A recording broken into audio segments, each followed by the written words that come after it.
নিয়োগ দুর্নীতির মামলায় 3 দিন আগেই জামিনে মুক্তি পেয়েছেন প্রাক্তন শিক্ষামন্ত্রী পার্থ চট্টোপাধ্যায়। এরই মধ্যে পুরো নিয়োগ দুর্নীতির তদন্তে নড়ে চড়ে বসেছে ইডি। পুরসভায় নিয়োগ দুর্নীতির মামলার তদন্তকারীদের স্ক্যানারে দমকল মন্ত্রী সুজিত বসুর পরিবার। শুক্রবার দমকল মন্ত্রীর মেয়ের শ্বশুরকে ডেকে পাঠানো হয় সিজিও কমপ্লেক্সে। সেই সঙ্গে তলব করা হয় গোলাঘাটার বেঙ্গল ধাবা ও সুজিত বসুর ছেলের রেস্তোরাঁর কর্মীদের।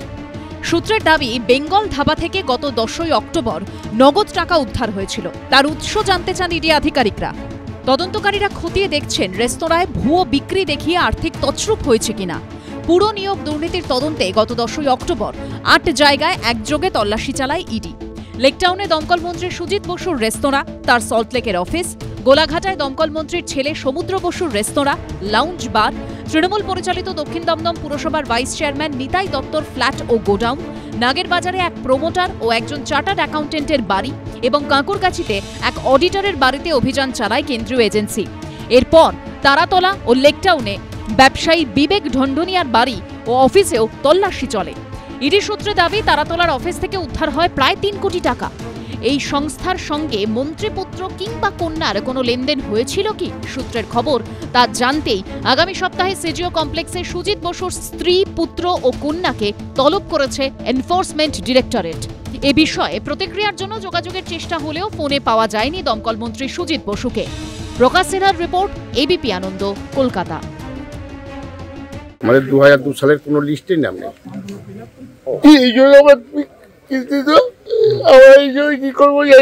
ভোটার তালিকায় বিশেষ সংশোধন শুরু হয়েছে।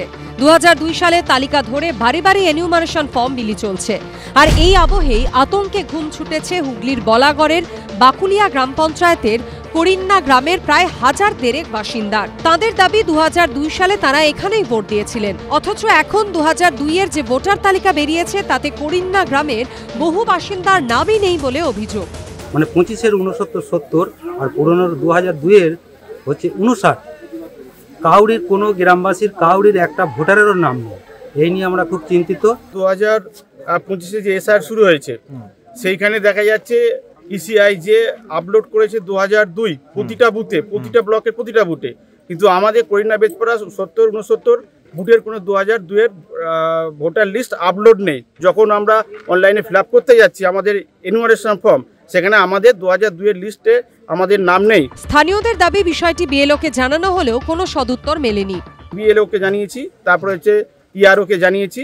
ইআরও বলেছে আপনি আপাতত আপনারা এটা করুন, আমরা জানাচ্ছি, কিন্তু আজও পর্যন্ত আমরা কোনো সদুত্তর তার কাছ থেকে পাই। স্থানীয়দের এই অভিযোগকে হাতিয়ার করেই সরব হয়েছে তৃণমূল। একযোগে নির্বাচন কমিশন এবং বিজেপিকে নিশানা করেছে তারা। আজকে পশ্চিমবাংলার মানুষ আতঙ্কিত।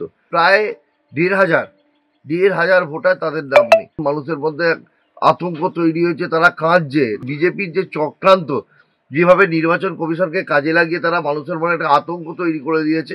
আজ আমরা দেখতে পাচ্ছি দিকে দিকে আজ মৃত্যুর সংখ্যা বাড়ছে, মানুষ আতঙ্কিত, মানুষ ভয় পাচ্ছে। তৃণমূল সরকার ক্ষমতায় আসার পরও এদের নিয়ে ন্যূনতম ভাবনা চিন্তা করেনি, যার কারণে আজকে এইরকম পরিস্থিতির সম্মুখীন হয়েছে। আজকে কেন্দ্রে বিজেপি সরকার আছে, নির্বাচন কমিশন স্বচ্ছতার সঙ্গে কাজ করছে, সুতরাং চিন্তা করার কোনো কারণ নেই। কারণ পশ্চিম বাংলায় থাকা, সারা ভারতবর্ষে থাকা কোনো হিন্দুর নাম বাদ যাবে না, এটা পরিষ্কার। নির্বাচন কমিশন আগেই জানিয়েছে 2002 সালের ভোটার তালিকায় যাদের নিজেদের অথবা মা বাবার নাম নেই তাদের নথি দিয়ে নাম তুলতে হবে। নথি হিসেবে দেওয়া যাবে কেন্দ্রীয় অথবা রাজ্য সরকারের কর্মী হিসেবে কাজ করেছেন অথবা পেনশন পান এমন পরিচয়পত্র। 1987 সালের 1 জুলাইয়ের আগে ব্যাংক, পোস্ট অফিস, এলআইসি, স্থানীয় প্রশাসনের দেওয়া যে কোনো নথি, বার্থ সার্টিফিকেট, পাসপোর্ট, মাধ্যমিক বা তারপরে শিক্ষাগত যোগ্যতার সার্টিফিকেট, রাজ্য সরকারের উপযুক্ত কর্তৃপক্ষের দেওয়া বাসস্থানের শংসাপত্র, ফরেস্ট রাইট সার্টিফিকেট, জাতিগত শংসাপত্র, কোনো নাগরিকের ন্যাশনাল রেজিস্ট্রার, স্থানীয় প্রশাসনের দেওয়া পারিবারিক রেজিস্ট্রার, জমি অথবা বাড়ির দলিল। এছাড়া সুপ্রিম কোর্টের নির্দেশ অনুযায়ী পরিচয়পত্র হিসেবে আধার কার্ডও দেখানো যাবে, তবে তা দেখিয়ে নাগরিকত্বের দাবি করা যাবে না। নির্বাচন কমিশন জানিয়েছে আধার কার্ডের সঙ্গে 11টি নথির যে কোনো একটি দিতে হবে। তাহলে এই মানুষগুলোকেও কি শেষ অবধি তাই করতে হবে? হুগলি জেলা প্রশাসন সূত্রে খবর, ইতিমধ্যেই বিষয়টি মুখ্য নির্বাচনী আধিকারিকের দপ্তরে জানানো হয়েছে। দ্রুত সমস্যার সমাধান হবে বলেও প্রশাসনের পক্ষ থেকে আশ্বাস মিলেছে। সৌরভ বন্দ্যোপাধ্যায়ের রিপোর্ট, এবিপি আনন্দ, হুগলি।